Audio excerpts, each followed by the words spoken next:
Annals of Arithmancy, Chapter 5, The Goblins' Demand. Disclaimer. I vote for J.K. Rowling. Except I'm not, British.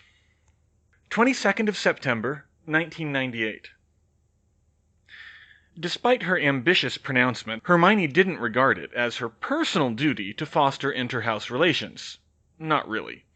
She'd had enough of that kind of leading for a long, long time, and more to the point, she'd only be at Hogwarts another year. She couldn't fix all the school's problems in that short a time. The more important thing was to make sure the movement could carry itself on its own merits. She mainly focused on setting up younger Muggleborns like Dennis Creevey and Zeke Jones, and younger Slytherins like Georgina Vector and Corvinus Mulciber to take the next steps, encouraging inter-house friendships and clubs and so forth, and being conscious of why it was important, which seemed to be lacking in past years. She hoped by the time she graduated, she would have recruited enough students that it would be self-sustaining. Hermione told Professor Rakepick that she would be willing to share some of her research with her, and they were hammering out a schedule that would work for both of them. George surprised her with a visit on her birthday, on some pretense or other. She strongly suspected that the visit wasn't officially approved by Professor McGonagall, but she doubted anyone was about to complain. On the following Tuesday came the first really big event of the term in her mind, from the Daily Prophet. Transitional Minister Weasley calls for elections on October 22nd. New Permanent Minister Wizengamot to be chosen in 30 days. Profiles on candidates for minister, page 2. Changes to Ministry Charter, page 5. Hermione was briefly taken by surprise when she read the headline, though she should have expected it. It had been nearly 5 months, long enough to go without a permanent government. There had been talk about elections and even a couple of media statements, but she had been mentally filing them as being some vaguely defined time in the future, until now. She turned to the candidate profiles. Even Percy's own family didn't know if he would stand for the election. He was already the youngest minister in history by a wide margin, at only 22. On page 2, she saw that he was not standing. 2 years ago, she would have been shocked by that, but by now she knew he'd grown up a lot. 3 candidates were standing, though. Dirk Cresswell, who would surely be the Muggle government's preferred choice. Gawain Robards, the new head of magical law enforcement, who was decent, but not exceptional. And Josephina Zabini, who was probably the closest they could find to a blood purist sympathizer. Name recognition might get her a few votes, but Hermione knew she wasn't on good terms with her turncoat son. Neither Cresswell nor Robards would have been her top choice either, but Cresswell definitely seemed like the best of them. 3rd of October, 1998. Hermione felt much more composed this time when she entered Professor Rakepick's office. She had combed through her notes carefully and selected the ones she wanted to reveal. Rakepick would assuredly want to know more, and would probably be able to extrapolate from what she told her, but this seemed like a solid place to start. Hermione had strongly considered making Professor Rakepick sign a magical contract to protect her knowledge of soul magic and not to misuse it, but she was concerned Rakepick would take offense at the perceived lack of trust. So she asked Dumbledore's portrait what the standard procedure was in situations like this. What safeguards had Nicholas Flamel demanded of his apprentices, for instance? It was a contract, as it happened, but a very limited one. A contract intended to restrict the apprentice's freedom as little as possible once the apprenticeship was over. One that would have very few teeth if it came down to it. She was expected to judge her apprentice's character before and during the apprenticeship itself. One thing it did do was give her the right to end the apprenticeship at any time for a large number of reasons involving a loss of trust, but she would have done anyway if it came down to it. "This is something you will need to deal with sooner or later, Hermione," Dumbledore's portrait had said. "There will no doubt be great interest among young arithmancers in becoming your apprentice." She'd nearly objected that having an arithmancy apprentice wasn't the same as teaching soul magic, but it sort of was. As a master arithmancer, even if that wasn't her highest degree, She had a responsibility to train up an apprentice to the point where they could do cutting-edge research on their own, and they could go in the direction of soul magic, unless she specifically forbade it. "It's not ideal," she said. "Perhaps not," Dumbledore said, "but there comes a point where every master must step back and trust in their apprentice, and sometimes it will be a mistake. If you wish to release this information whilst still controlling it, your only other option would be to found a new guild for soul magic or ritual craft, or perhaps a secret society, rather." And he was right, she admitted. It would be too much of a restraint on killing Dementors to keep it secret, despite the risk. Besides, even if modifying the rituals wasn't as hard as creating them, she doubted anyone who wasn't an Arithmancy apprentice or master could manage it, even if the knowledge got out. It wasn't something just any wizard, or any Dark Lord, could do. So that was the option she brought to Professor Rakepick. "An apprenticeship contract?" Rakepick asked, arching an eyebrow. "Something close to it," Hermione said. "Isn't that a bit much?" "I don't believe so. I considered making it stricter. I wanted to show how serious this is." Rakepick read the contract over carefully, but she signed it. "All right, Master, what do you have to teach me?" she said. "Don't call me that," Hermione said. She took out her notes and set them on the desk. "First, how far did you get in Arithmancy?" "An outstanding on my Newt, but no formal training after that, although I've picked up a few things over the years." "Right. Well, this will be something of a qualitative overview of my work in ritual craft, with an emphasis on the practical side." "Oh, meaning?" Rakepick asked. "Meaning my primary goal is to teach you how to kill Dementors," Hermione said. "That's something I'm not going to be able to handle all on my own, so the practical aspects will be more important than the theory." I appreciate the practical knowledge, Miss Granger, but I think I can handle a bit of theory." "It's more than a bit, Professor. I told you these were completely new arithmetic techniques. I can give you an overview and a lot of the tools, but I'll have to give you a crash course in vector calculus and linear algebra to even try to fill in the details." Rakepick wasn't fazed. "Like I said, I've picked up a few things over the years." She smirked. "We'll see, Professor. I'll start with an overview of the procedure for the ritual, and we can dig into it from there." Rakepick nodded. "So, for some background, I came at this problem from the direction of reversal rituals," she continued. "Killing a Dementor isn't a reversal as far as I know, but that was how I got into soul magic in the first place. That story isn't fully mine to tell." She staved off the obvious next question and started sketching on a blank parchment. "But it laid a lot of the groundwork I needed. To reverse a ritual, you can't necessarily derive an arithmetic inverse. What you can do is find opposing components to the individual parts of the ritual and combine them to get an opposing effect. They might be arithmetic opponents, or alchemical opponents, or possibly others, but that's the basic idea."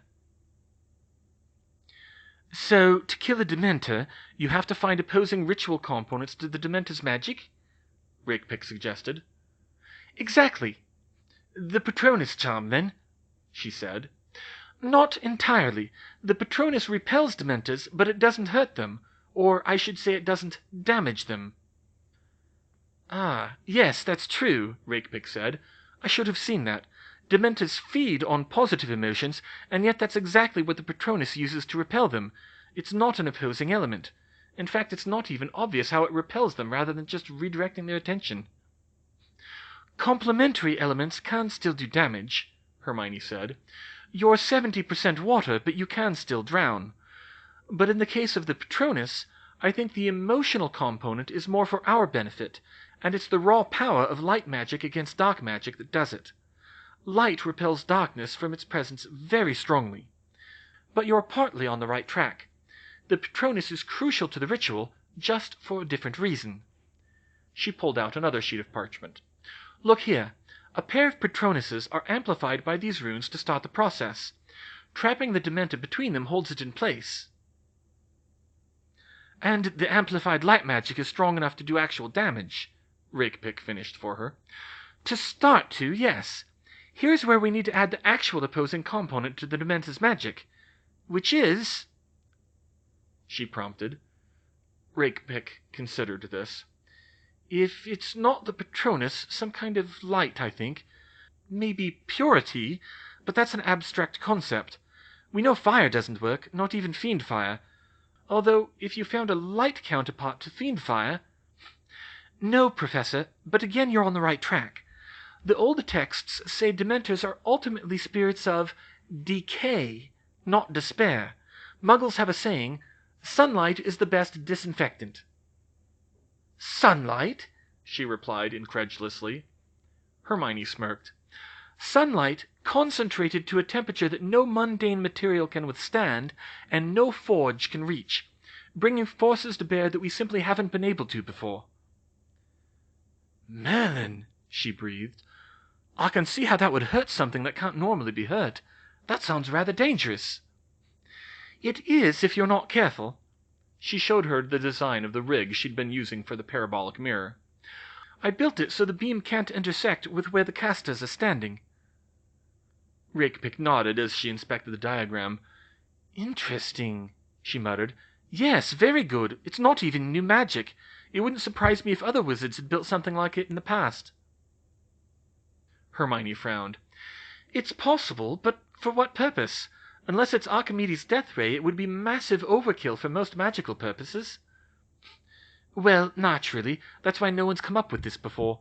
Although, if those numbers are right, that's a frightening amount of power running through that runic circle. Which isn't even the full story. Obviously, there are two major components of the ritual, sacrifice and intent. The sacrifice I know about, Rakepick said darkly. I've seen the memorial circle down in the lake, blighted to dust and ashes where nothing can live and grow. I will tell you, it's one of the most ominous signs I've seen in my career, Miss Granger.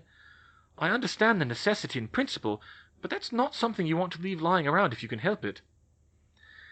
I know, Hermione said sadly.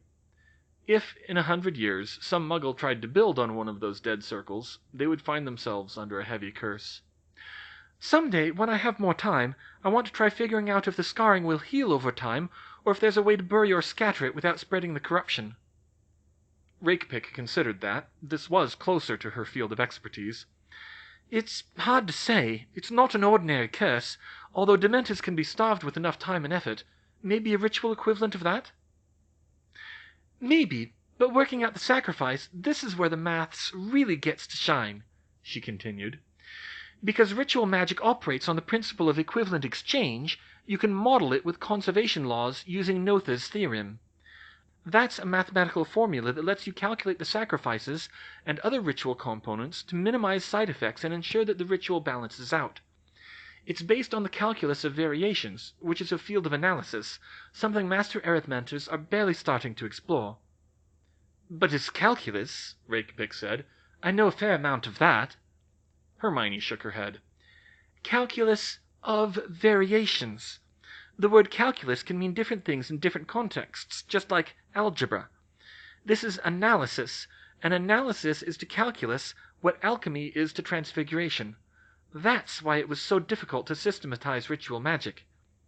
And what I'm relying on to keep my methods from spreading too widely. Fair enough, Rakepick sighed. I can see why you said this would be difficult to learn, Miss Granger, although the procedure looks straightforward enough. What about the intent component? What's that? It's a little complicated to describe, Hermione said. Mainly defiance of the Dementor's soul-consuming power. You dismiss the Patronuses and stand before the Dementor in defiance with nothing to shield you. That's the significant act that gives the ritual form, even though the runes will hold it in place. I find it helps to have a healthy dose of righteous hatred, too. Put all of those forces together, and they'll tear the Dementor apart. I can imagine. I've heard a few things about your expression of righteous anger. Hermione held up a finger. Not righteous anger, Professor, she said. Righteous hatred. There's a difference. Though that was something of a sermon in itself, almost literally. In her view, righteous hatred was perhaps the rarest of human emotions, reserved only for true soulless monsters like the Dementors. She didn't know if Professor Rakepick would be interested in the theological nuances of it all, and they set it aside for another time. "Well, Miss Granger," Rakepick said, "I think I can agree that this is every bit as momentous an achievement as I've heard. I think we'll start with the runic-based aspects of the ritual first, though. I'll see if I can find the time to read up on advanced arithmancy in the meantime." Hermione agreed to that. Privately, she wondered if Professor Rakepick would have the patience for the maths involved. But she could work with this. After walking the Cursebreaker through some of it, she was more confident about being able to teach people how to kill Dementors without the secrets of soul magic becoming too widely known, so things were looking up there. As they were wrapping up, Hermione finally got the chance to ask a question she'd been wondering about. "So, what do you do when you're not teaching, Professor?" "Oh, most anything I want, Miss Granger," Professor Rakepick said, looking almost pleased about being able to talk about her work. "I travel a lot, take whatever curse-breaking related jobs are available, help people when I can. I'm rarely short on work.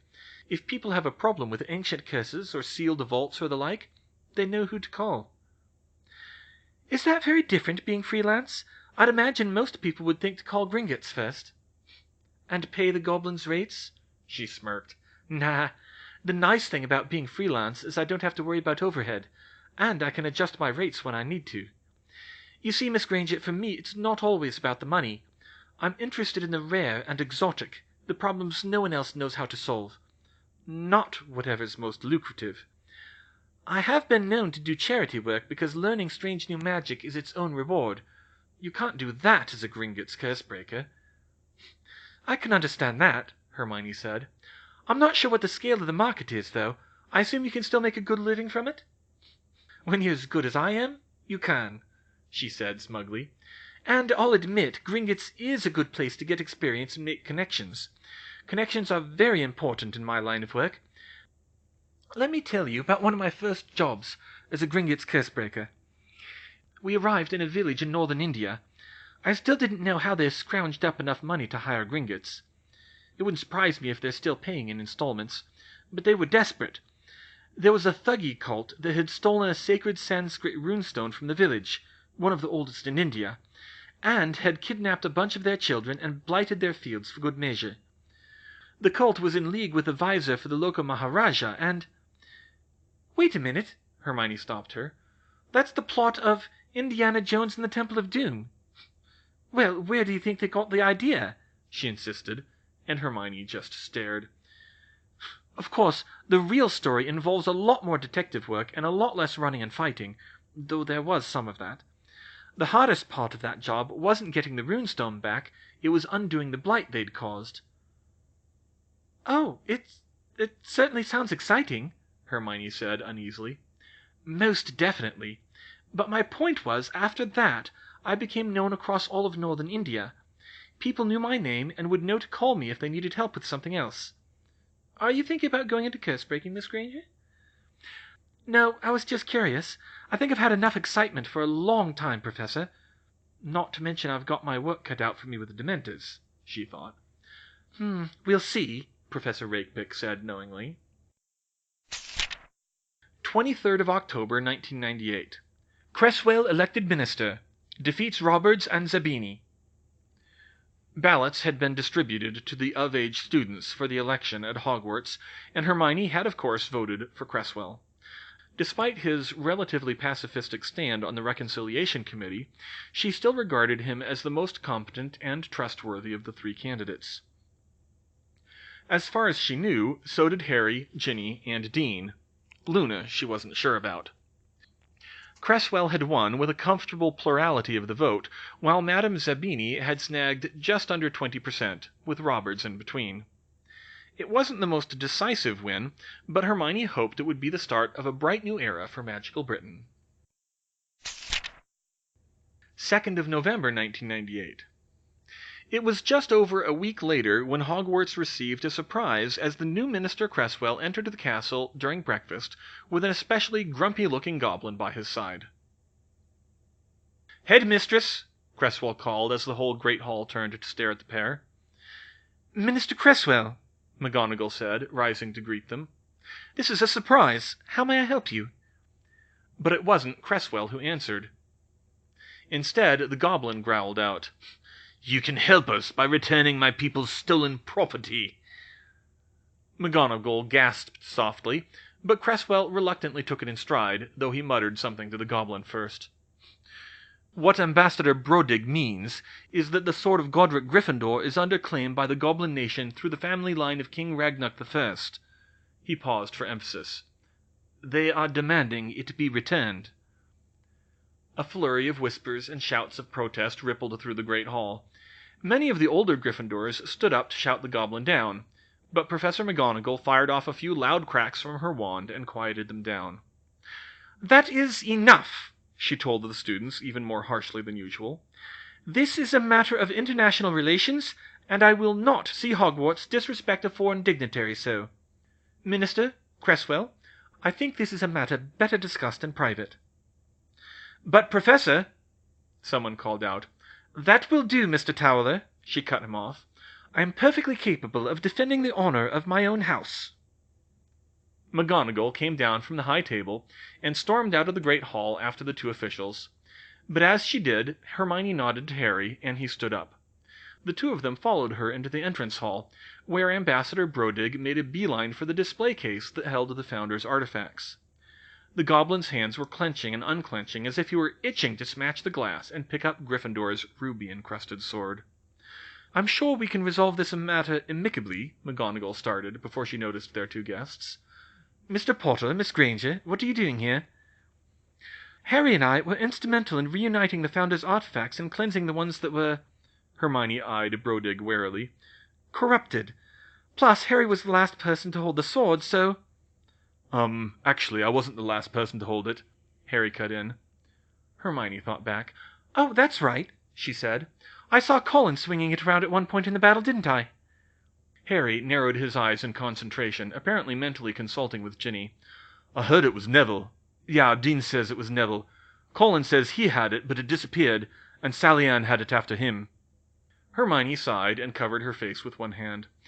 "So we don't actually know who was the last to hold it," she summarized. However, she turned back to Brodig and said, "But that just proves our point, Ambassador. The sword presents itself to any worthy Gryffindor in the time of need, right?" "Yeah," Harry said, "and there were a lot of Gryffindors that needed it that night." "Then maybe we should be investigating them for theft as well," Brodig said, showing his sharp teeth. "You'll do no such thing, Ambassador," McGonagall stopped him. "That would be absurd. If there is any legal trouble to be had, Hogwarts as an institution will bear the brunt of it." "And these two?" the goblin said. "What is their interest in the matter beyond mere sentiment?" Hermione said. "Concerned parties, Ambassador," Harry said, to her surprise. She looked at him, and he mouthed, "Ginny." Of course, Ginny had picked up a few things about goblins from Bill. "This relates to a lot of our work during the war, and we feel we have useful information to weigh in on it." Hermione wasn't sure where he and Ginny were going with this, but McGonagall seemed to be. "Indeed," she said. "Mr. Potter found the sword of Gryffindor." "The sword of Ragnarok I?" Brodig interrupted. "If you say so," McGonagall said icily. "But he is the one who recovered it after a long period of being lost, allowing it to be displayed here in the first place. He was the holder of it until very recently, and I, for one, would still argue he is the most worthy." Hermione started to catch on. "Right, and I am the rightful holder of the diadem of Ravenclaw, with the blessing of the ghost of Helena Ravenclaw." Brodig turned and glared at her. "That's irrelevant to this discussion, witch," he growled. "It's part of the collection of the Founder's artifacts, with the sword. It's relevant to our disposal of the collection as a whole." "The sword of Ragnarok I is not part of any collection," the goblin shot back. "It is the inheritance of Ragnarok's heirs under goblin law, if you cretins would bother to pay attention to anyone but yourselves." "We know what goblin law says," Harry cut in.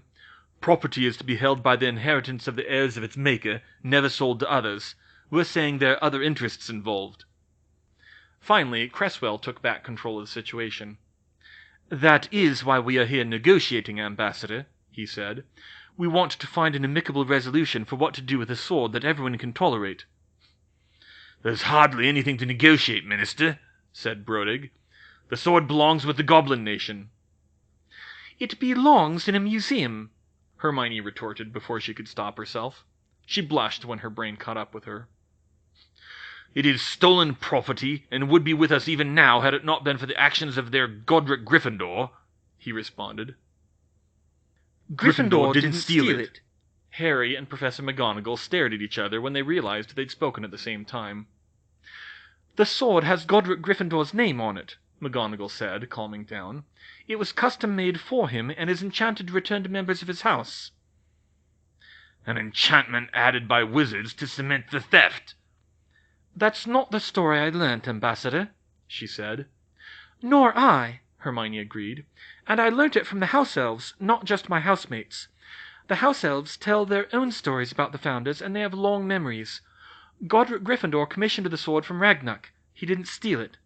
Perhaps under Goblin law his son did, but he didn't." Cresswell nodded in agreement.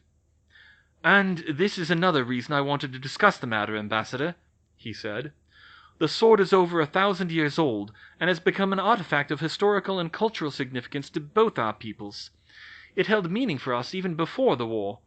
There's an argument to be made that it's an important part of our common cultural heritage, something we have a right to as part of our identity."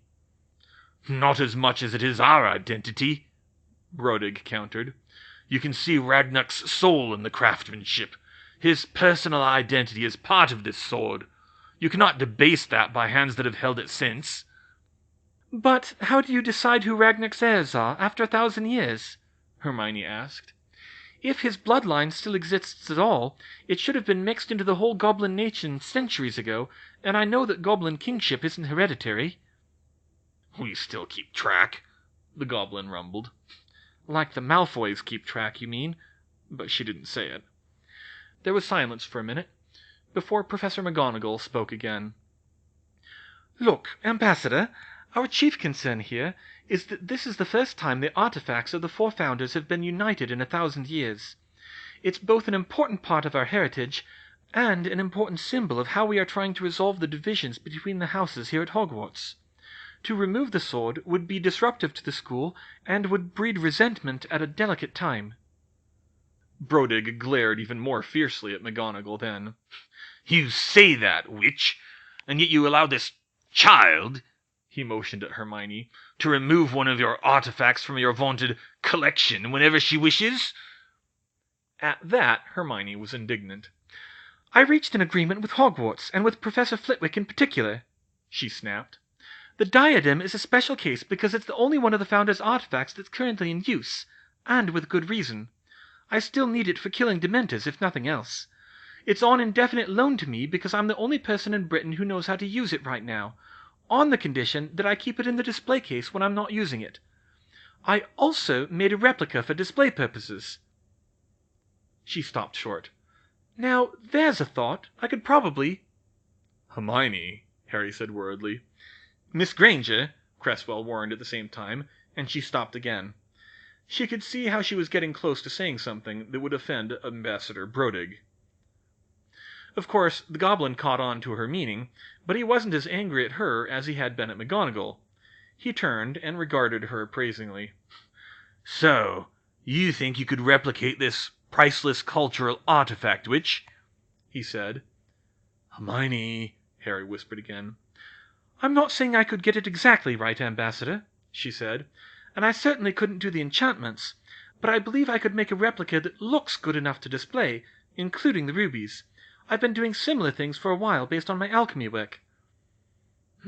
Yes. I heard a rumor about a young witch trying her hand at gemcraft," Brodig said. "But you mean display in your case?" He motioned to the sword before him. It wasn't a question. "A goblin could tell the difference instantly." That wasn't what she'd meant, but she decided to let more mature heads argue the point. "I think Miss Granger was referring to something closer to what she was doing with the diadem," Cresswell said. "The sword could be displayed at Hogwarts for a certain amount of time, especially for special occasions, and would be held by the Goblin Nation the rest of the time. If you wanted to trade for the replica while Hogwarts has the original, you would be welcome to." "We would not sully ourselves with such a mockery, Minister," Brodig hissed. Suddenly, an idea hit Hermione. What about a different trade? She cut in. A new sword, an original piece. Everyone stopped. Excuse me? Said Brodig. I could make a new sword and loan it to the Goblin Nation in exchange for a loan of this sword. I've done it before, swordcraft I mean. Under your law, it would still belong to me. Museums and even private collectors will loan exhibits to each other sometimes, so it's a reasonable transaction.